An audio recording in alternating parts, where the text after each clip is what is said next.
I was listening to the speech very attentively, and I was rather surprised. Actually, it was not a great surprise, but I was still rather surprised that he was saying all of the same old Soviet things that were pronounced by every Russian leader during the Soviet times, before the collapse of the Soviet Union, and now, especially now after Russia started the war in Ukraine. And they were saying absolutely the same things, like Russia is for peace, we never want any war, and we are independent, and things like that. I mean, in today's circumstances, it sounded stupid, I would say. We did see that drone attack, apparently, on the Kremlin recently. Do you think that has exposed, perhaps, the vulnerability of the Kremlin's defences? I don't think so. To begin with, I don't think there was any sort of an offense on the Kremlin, no attack on the Kremlin.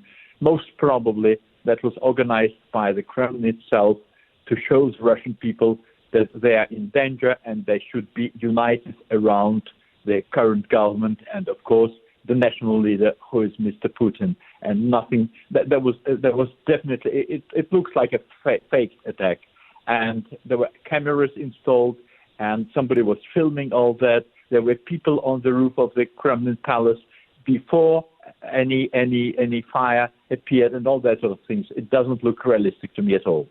So you think that this was perhaps some kind of stunt carried out by pro-Putin figures, do you, to give him a further pretext? Well, yes, of course, just like by the services, by the Russian secret services and security services on fulfilling the decision of the Kremlin leaders, of course, of the Putin's administration.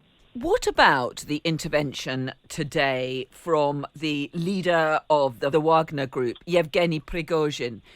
He appeared to be criticizing President Putin at the moment that the Russian president was delivering his big speech. He was not criticizing President Putin. He was criticizing the head of the general staff, General Gerasimov, and as usual, he was speaking against the defense minister.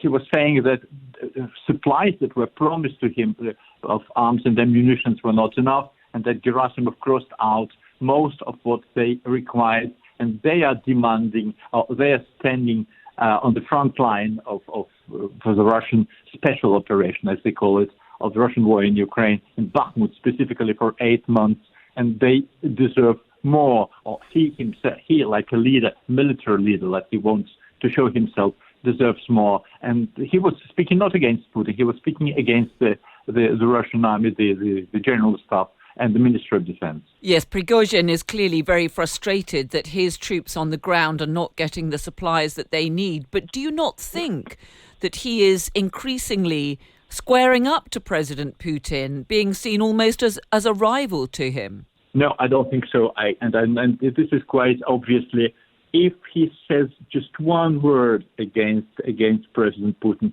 he will be eliminated immediately. Putin would never stand any opposition, and especially an opposition from his own camp. And we all know that Prigozhin is from Putin's camp, and Putin would not tolerate that. And Prigozhin knows that very well. He will be destroyed immediately. Yes, I mean, we have seen how ruthless President Putin can be in terms of arresting, locking up and worse against those who dare to speak out against him.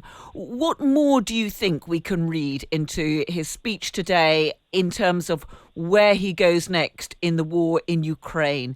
Are we just going to see this grinding on now? What we can read quite definitely in his speech, and I heard a lot of colleagues discussing this and commenting on that today. First of all, it is absolute hypocrisy. Second, it shows that the Russian army today is very, very weak, and that Putin and his defense ministry do not have any resources at all, and they're on the verge of breaking, as a matter of fact. And the war in Ukraine, the more it goes, the next weeks and months it goes, is absolutely devastating for the Russian state, for the Putin administration, and for Russia itself. When you say it is on the verge of breaking, you mean that the Russian military may not be able to sustain its war in Ukraine or even hold on to the territory it's already taken? Well, they're all talking day and night about counterattack by Ukrainian forces, and they realize very well that the Ukrainian army is now extremely well supplied by modern NATO equipment, and they are not simply able to oppose anything to this. Besides, financially and economically, the country is in absolute disaster, and they cannot produce arms, they cannot produce tanks, they cannot produce rockets.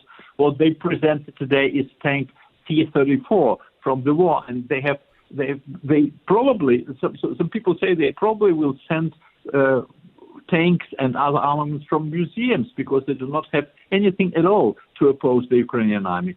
So this is the explanation. That shows how badly Russia today, or how badly they were prepared for the war, and how badly they are after sanctions and after almost more than a year of war in Ukraine. So given those defiant words from President Putin today, what do you think he will do? Will he simply continue to dig in Ukraine, or will he be forced to try to find some kind of peace, or to try to freeze the war along the lines that are now in place? He would be very happy to be able to freeze the war on the lines there now, but he would not be able to do that because nobody would agree to that. Ukraine will never start negotiations with Putin, and he will have to continue the war effort, though he knows very well, he definitely realizes that today, that leads to nowhere and to complete disaster. But he will not stop, and he will not negotiate. That's the situation.